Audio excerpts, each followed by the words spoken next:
Start.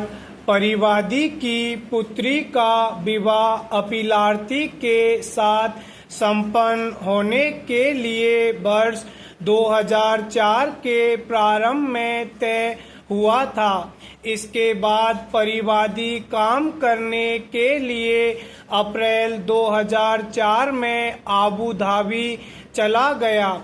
इसी दौरान उसके अनुपस्थिति में ही दिनांक 23/11/2004 को उसके पुत्री एवं अपीलार्थी का विवाह संपन्न हो गया, जिनके वैवाहिक जीवन से वर्ष 2006 में एक बच्चे का भी जन्म हुआ। वर्ष 2007 में परिवादी वापस घर लौटा तो उसके पुत्री ने अपने पिता परिवादी को बताया कि उसके पति एवं सास ससुर दहेज के लिए उसे प्रताड़ित करते हैं। उस समय परिवादी ने अपने पुत्री के ससुराल वालों को एक सोने की जंजीर दिया और पुणे विदेश चला गया। परिवादी पुणे 21/7/2008 को भारत वापस लौटा तो उसके पुत्री ने पुणे परिवादी पिता को बताया कि ससुराल वाले अब एक कार खरीदने के लिए रुपए की मांग कर रहे हैं और उसे प्रताड़ित कर रहे हैं, जिसे पूरा करने में परिवादी ने अपनी असमर्थता व्यक्त किया।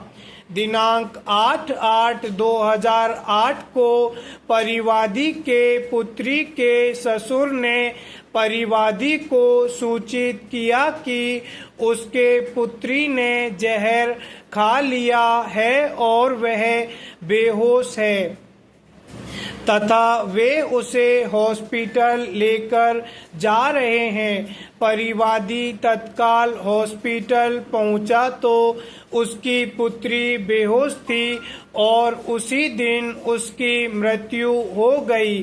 परिवादी के सूचना पर अपीलार्थी व उसके माता पिता को भारतीय दंड संहिता की धारा 304 के अंतर्गत अभियोजित किया गया।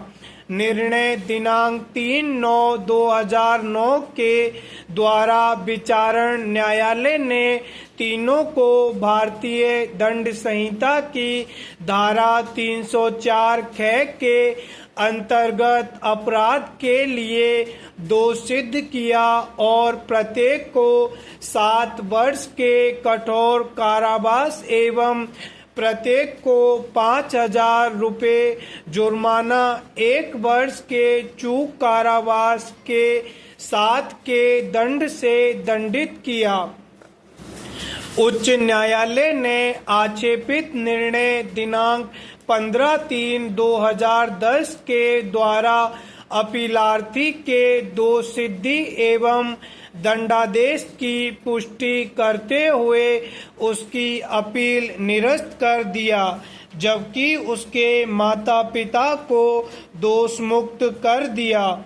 अतः अपीलार्थी ने उच्चतम न्यायालय में यह अपील प्रस्तुत किया। पैरा भारतीय दंड संहिता की धारा 304 के अंतर्गत दहेज मृत्यु से संबंधित अपराध एवं इसके लिए दंड का उपबंध किया गया है।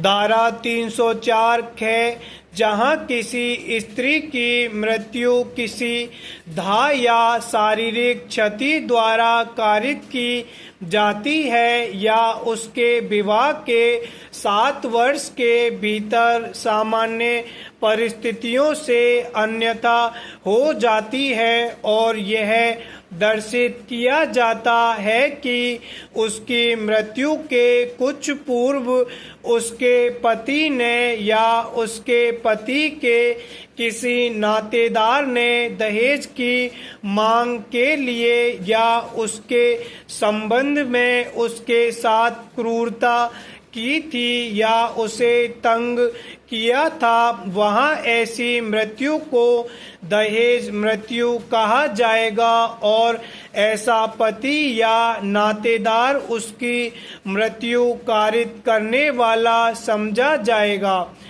स्पष्टीकरण उपधारा के प्रयोजनों के लिए दहेज का वही अर्थ है जो दहेज प्रतिशोध अधिनियम 1961 की धारा 2 में है। पैरा, जो कोई दहेज मृत्यु कारित करेगा वह कारावास से जिसकी अवधि 7 वर्ष से कम की नहीं होगी, किंतु जो आजीवन कारावास तक की हो सकेगी, दंडित किया जाएगा। अर्थात धारा 304 ख की उपधारा 1 किसी महिला की दहेज मृत्यु को परिभाषित करता है। यह उपधारा उपबंध करता है कि वहाँ दहेज मृत्यु है जहाँ किसी महिला की मृत्यु दाह या शारीरिक क्षति द्वारा या सामान्य परिस्थितियों से अन्यथा उसके विवाह से 7 वर्ष के भीतर कारित है और यह दर्शित किया जाता है कि उसकी मृत्यु से कुछ पूर्व उसके पति ने या उसके पति के किसी नातेदार ने दहेज की किसी मांग के लिए उसके साथ क्रूरता की थी या उसे तंग किया गया था। इस न्यायालय ने सतवीर सिंह बनाम हरियाणा राज्य 1936 वर्ष 2010 निर्णित दिनांक 28/5/2021 के नवीनतम मामले में भारतीय दंड संहिता की धारा 304 ख से पठित धारा 113 ख भारतीय साक्ष्य अधिनियम के अंतर्गत विधि को सारांशित किया है। स्टॉप।